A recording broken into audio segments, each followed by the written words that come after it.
Holy shit. That was huge. Giant. That was pushing 5 meters.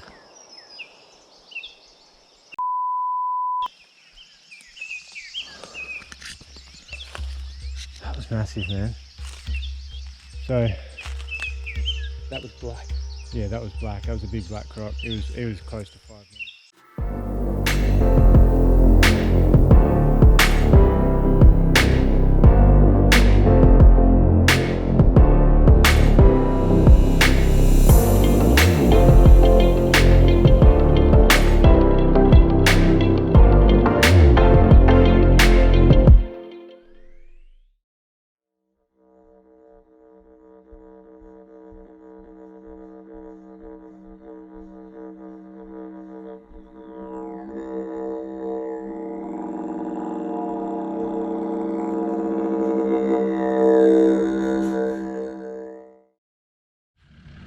Alright guys, we've just found the track into where we're going to park the car.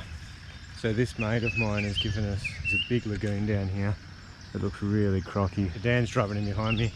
Yeah, so he's drawn us a mud map which gets us to here, and then GPS coordinates from here. So this looks like the end of the track. This must be it.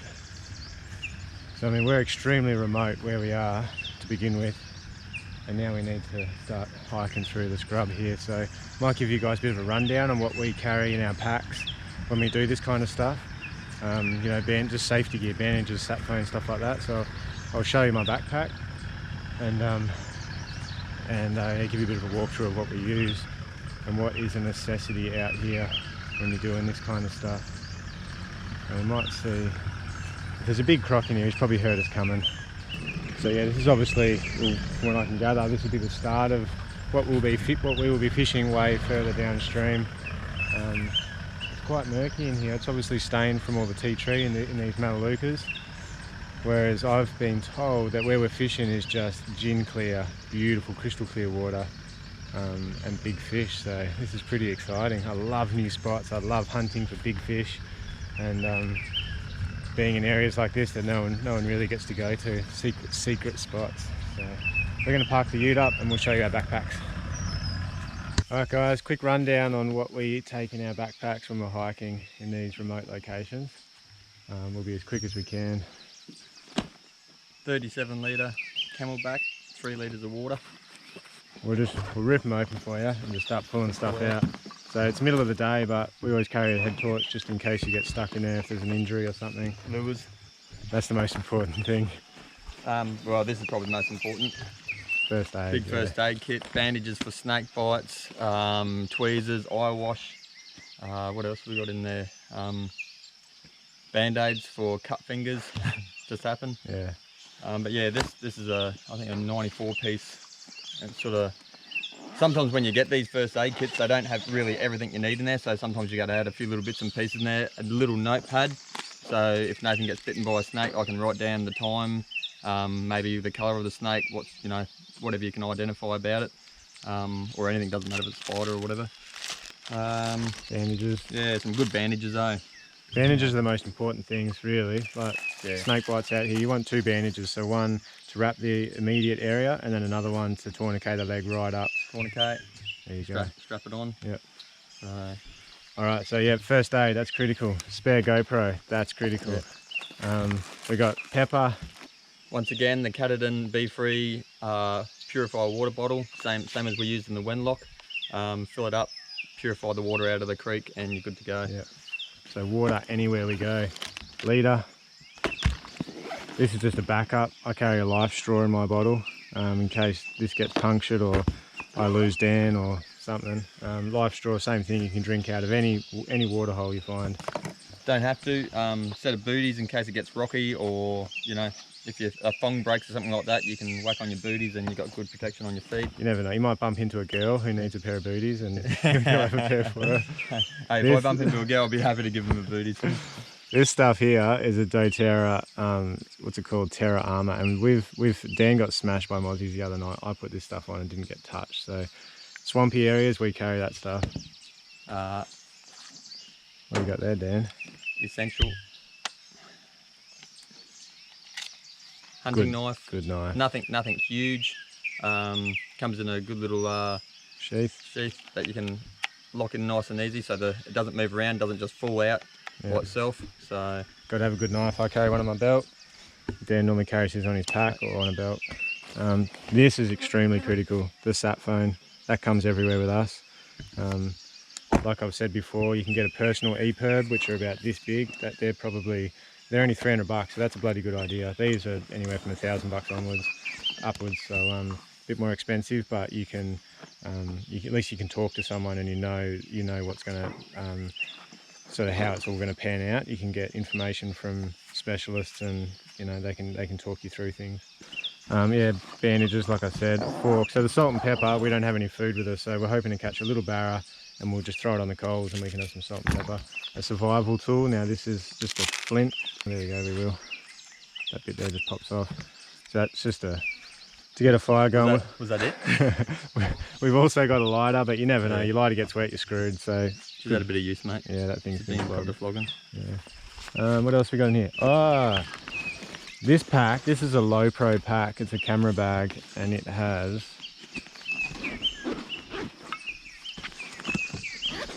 this cool little area underneath, and we carry, that's the Mavic in there. It's a nice soft padded area, and we carry the Mavic Pro for all our drone footage. Mobile phone, yep. All right, that's about it, I think. So the mobile phone we carry, like Dan said, for emergencies, and also I've got the HEMA Maps app on there, and you don't need reception for that, so we can, like I said, we've got GPS coordinates for where we're going. We had a mud map to get to here, and we can't share that with you because we've been sworn to secrecy. And GPS coordinates, we can sort of work our way. We've got a zigzag around a couple of big water holes apparently, so we're just going to follow these GPS coordinates on the HEMA maps and hopefully get in there. So hopefully get some good barra. Yeah. All right, we're taking you guys with us, so enjoy the ride.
Pull up here in the shade and then break. So we're about, I think the overall trek is about 4.5 kilometres, was it? Yeah, yep. To get to where we're going, and I reckon we're about 3 kilometres in. We're just going to sit down here and check the map. It is so hot up here. As you guys know, we're in Cape York in far north Queensland, and it's the dry season, so it's cooler, but it's still bloody hot. And what are these? Yeah, some little. Yeah, right, aren't they? Yeah, it's only as soon as I touch that. So yeah, we're going to check the map and see how much further we got to go. We're still heading this direction, and we're getting close. I'm getting hungry. I'm going to have a drink. How about that? It's worthwhile just stopping in these little spots, eh? Yeah. Just for a quick break. Yeah. Recalibrate everything again. Drink time. Yeah, got to carry water out here, and you know, we got those filters in case of emergency, but it's just good to stop and have a break and have a drink. Well, that's what I mean. When you're trekking through these spots, anything can happen, eh? That's what I mean. So you don't carry just enough water to get there and back. Always carry plenty, as much as you can without being way overweighted. But that's why those little the caddy and B freezer so great, because if you do come across a water hole, you know, you can fill that up, and that's a litre of water in there. Yeah. Well, what do you reckon, mate? Have a quick look. Quick look at this map.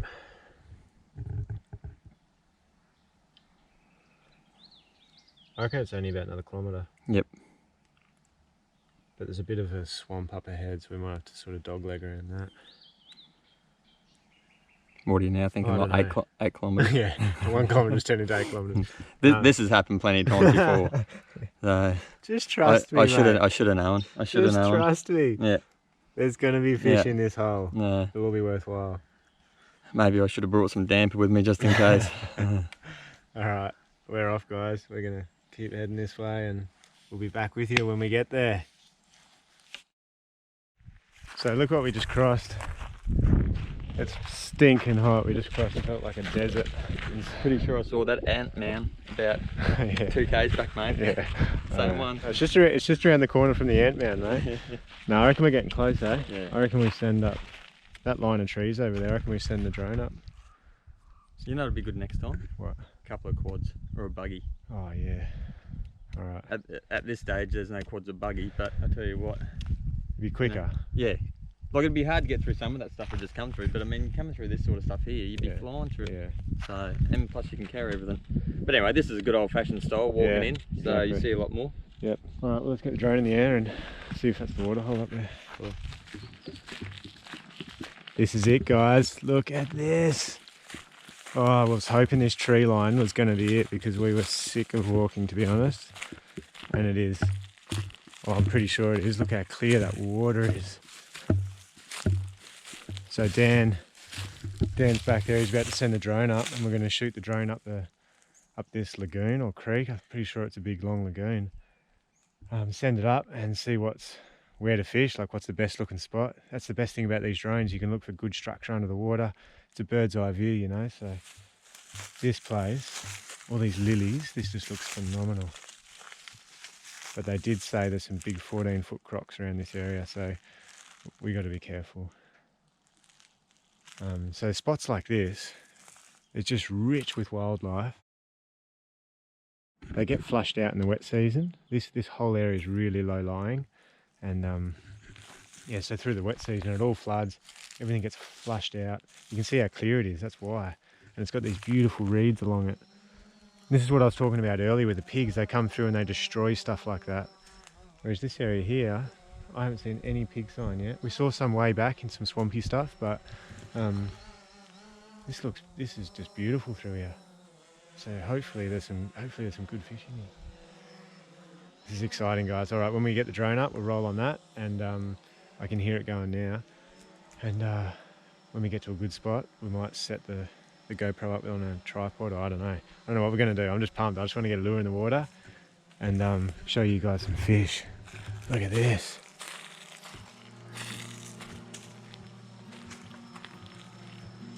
Oh, look at that. This looks gold. All right, that's it. I'm getting a lure in the water. We'll see you soon. All right, I've just grabbed Dan. He's put the drone down, and we're coming down for the first cast. Good structure in there, eh? Yeah. Yeah, so clear. Look at these reeds and the lilies. Where are you putting it in, mate? What are you using? Pretty well worn out gold bomber, but she's been so tried and tested. Yeah. It's worked bloody well in the Wenlock, didn't it? Yeah, it sure did. Real well. And Dan's running the GoPro on his chest. I'm running one too. Yep. First cast.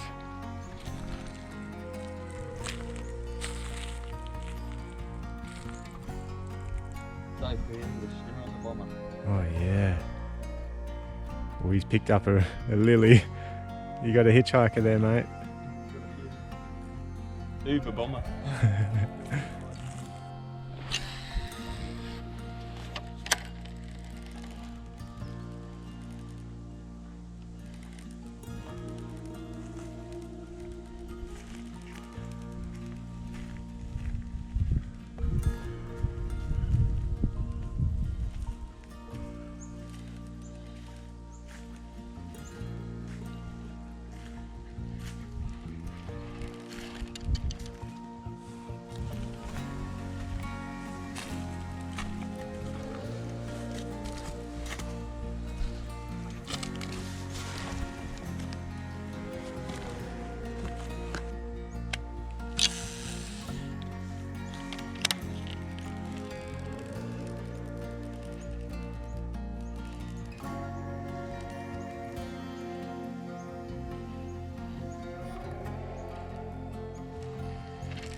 So these barra, they're just sitting under the lilies, and you can see I'm using a little weedless plastic, so the lead keeps it down and it bounces and the hook sits in there and doesn't get jagged.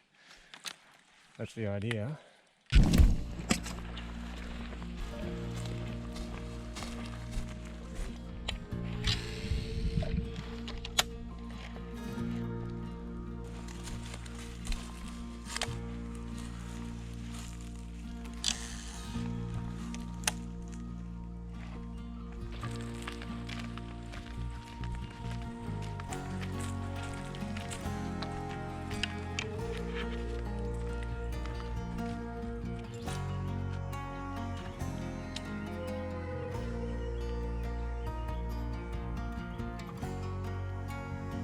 God, that looks good.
Holy shit.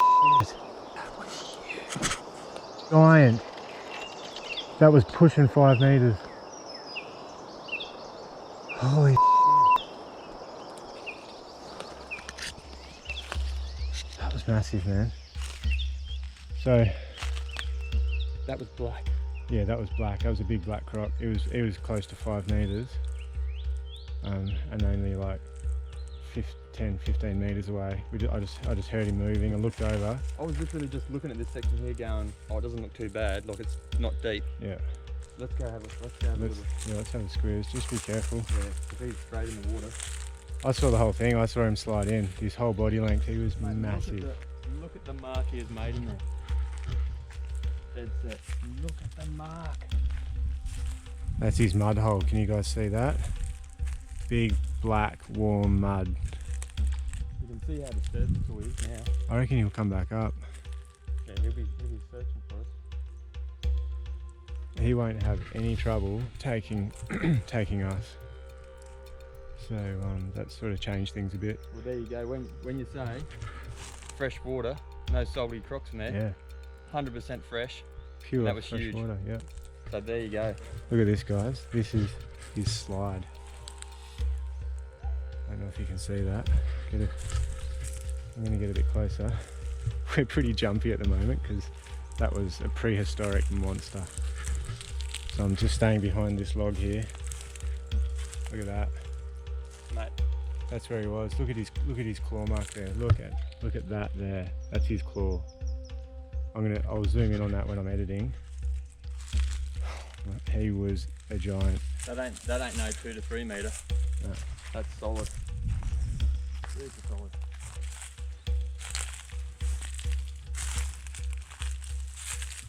It is, mate. Is it? It's covered in flies. Yeah, that's what it's done. There's something dead up here in the river. We're just going to find a safe spot to get across to it, and we'll have a look and show you guys. Something dead's covered in flies right near where that big salty is. So let's suss it out. Looks like a cow. This does look like a cow, eh? Just to see if it gets, man, he'll be all over that, eh? Yeah. He will be all over that. Yeah, it's a cow being dragged in.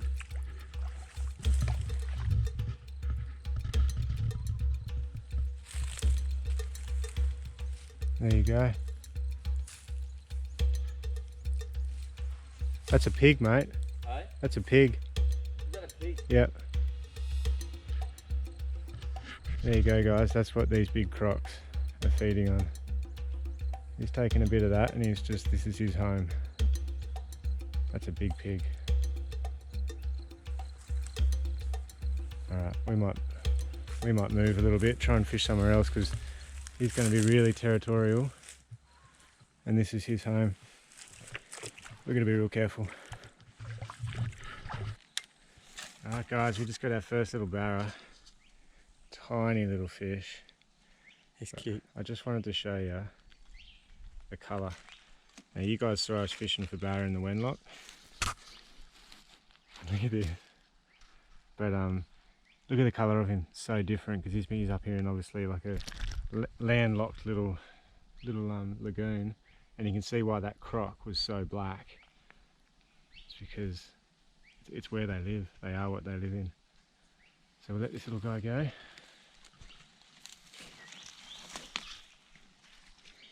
Gonna have to be a throw in a way, or let him go.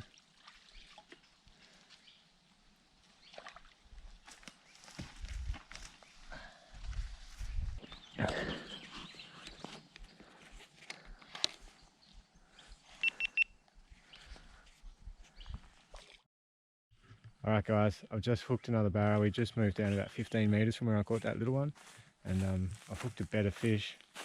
It had a little jump, and let's give the camera to Dan. Yeah, mate. And it's just got itself wrapped around these. Oh! Wow. Gutted. What happened? I want to show you guys a good fish. What happened? That was a good one. That was the biggest archer fish, eh? That you ever caught. Here we go. Here we go. Get him on again.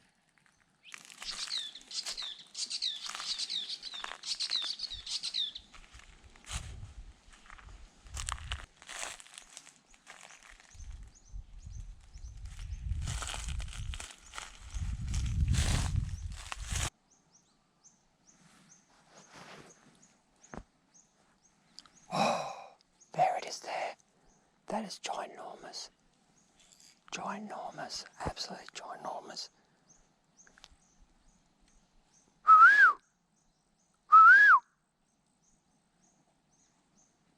Absolutely ginormous. He soon went back down though as soon as he saw me. That's the thing with these crocs. They can travel underwater and you can not even see a ripple on the surface. So he could literally be coming right back to here. And you would not even know.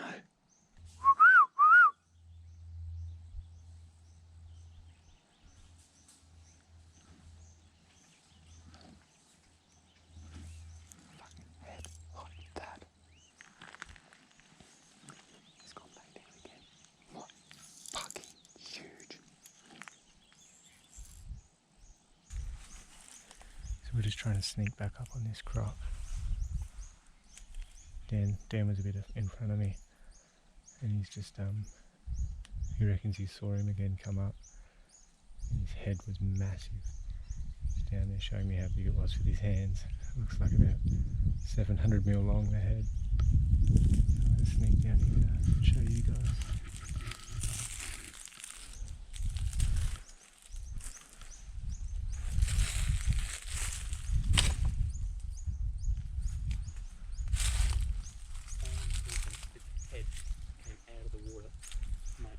Easy, like that. Absolutely beeping, huge. Where was it?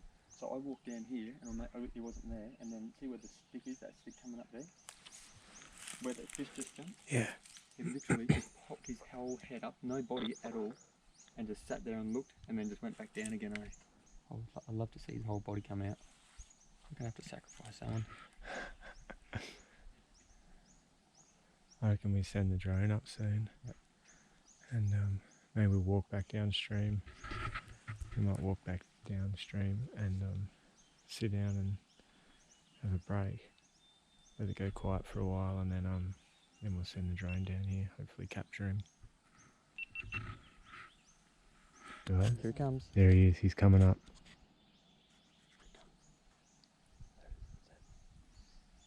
Oh, he just went back down.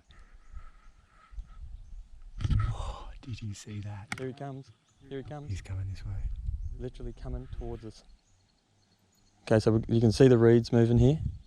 You can see his whole body. Dan's saying he's moving. He can see his whole body's coming this way, but he's still underwater.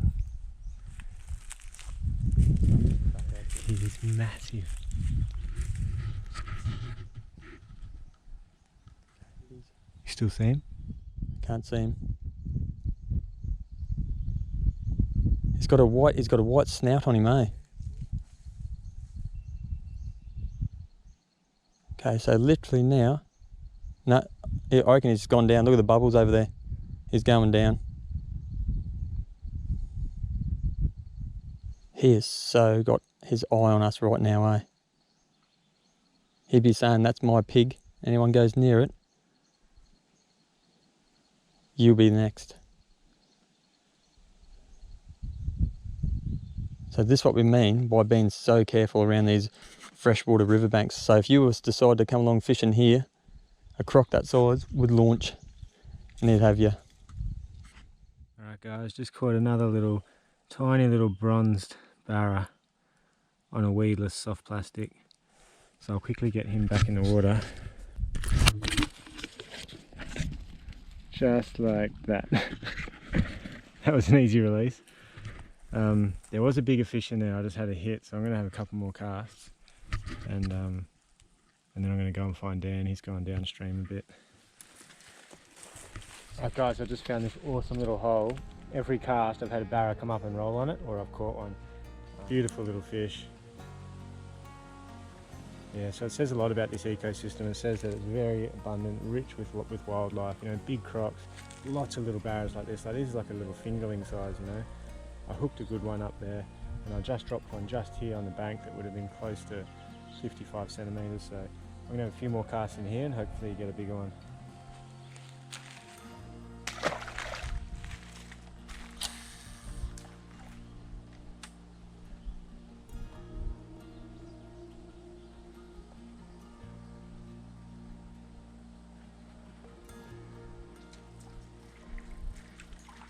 That was a little baby barra just come up and rolled on it, but it was so small, I just flicked away from it.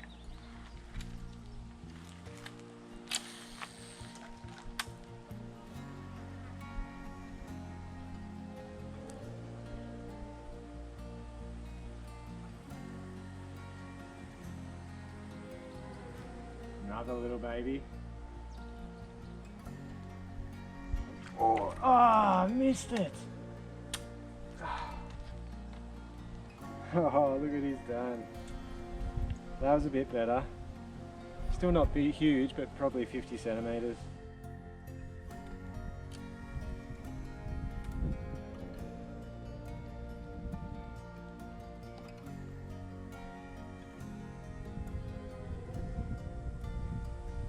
Oh, yes!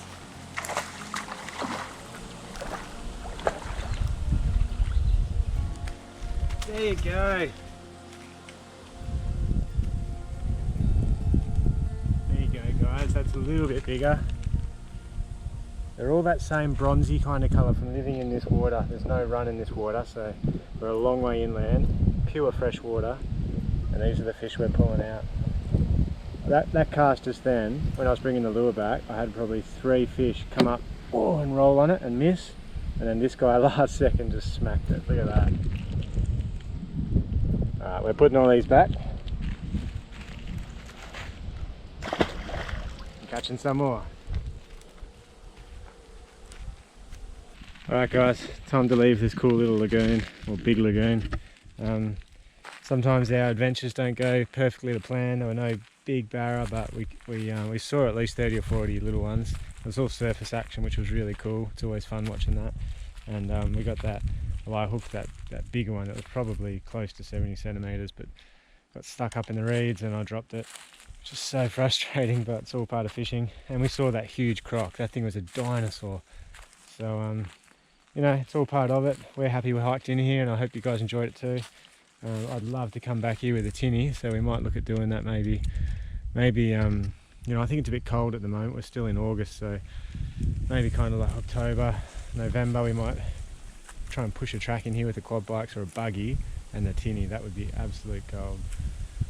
We're going to make a move. It's getting close to 3 o'clock, I think, and yeah, be getting close. And we've got I don't know, it took about an hour and 20 to hike in here, so we're going to get back out, make camp, and cook up some dinner. Yeah, so we'll see you guys back at camp.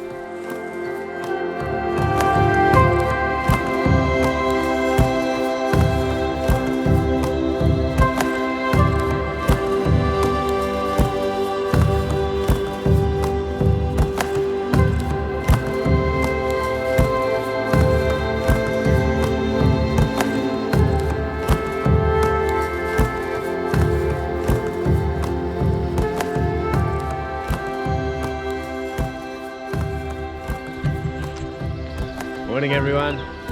So we didn't really film last night. By the time we got back out to the ute, all the camera gear was flat, the drones, the GoPros, everything, which is really a good sign of a good day of adventuring. I think we filmed a fair bit yesterday, and I don't know, I had a good day. Oh, it's a cracker. Yeah, see that bloody big monster. Oh, Yeah, that was... That's something else, hey? Like, that was about as big as people get to see saltwater crocodiles. He was proper big. Yeah. That was cool. Yeah, she was put the wind up us, that's for sure. Yeah, it did. Yeah, it slowed us down in our tracks, but you know, it's all part of it, all part of the adventure, and we didn't really get to see any big barra. Would have been good to spend a bit more time in there, and I reckon we would have. But you know, we saw heaps of barra, and we caught a few, and it was a beautiful little ecosystem, really healthy. So that's always good to see. What a day of like the whole top end. We got we got crocs, big crocs. We got a whole heap of wild pigs, and we caught some barra. So you couldn't get any better than that for the top end of Australia. That's the trifecta. Yeah. All right. Well, we don't know what the next adventure is yet, but we're going to get the map out and plan it all out. Yeah, we've got to hit the road now, and that's basically a wrap for another episode. Traveling the top end of Australia. Yeah. We're hoping to take you guys to some more really remote locations and show you all what Australia has to offer, and hopefully you can all come along for the ride. So if you like what you're seeing, subscribe, tell your friends, give us a like. What else do they do? Tweeter. What's Tweeter? Whatever that is. You can find us at wildreaches.com. And, Twitter, Twitter, yeah. Tweet us on Twitter. I don't know how to use Twitter. Anyway, No, don't do that. No. Hashtag Wild Reaches, Instagram. That's a good one. We're on Instagram a bit. So yep. We put a fair few photos up, and you can follow us on there and find out where the next adventures are. Leave some comments. Yeah. See how we're traveling. Yeah. Tell us what you think. We're all new to this, you know. So we're new to the filming side. Done heaps of traveling, but so give us some feedback. We're happy to take positive feedback, negative feedback, whatever you got. We're always wanting to learn, hey, with the camera. So like yesterday with that big croc, we basically missed it because we were fishing, and well, not missed it, but like I heard the noise and thought, what is that? And I turned around, and there's this monster of a crocodile sliding in, and I hit the GoPro as quick as I could, but just still learning. The GoPro was on my head, or if we, it'd be nice to have a film crew, but Dan and I do everything. The whole lot. Yeah, the drones, the fishing, the cooking, the bloody everything. So it ain't no holiday. No, that's for sure, right? She's full-time work. No. I'll go back to work to have holiday, I think.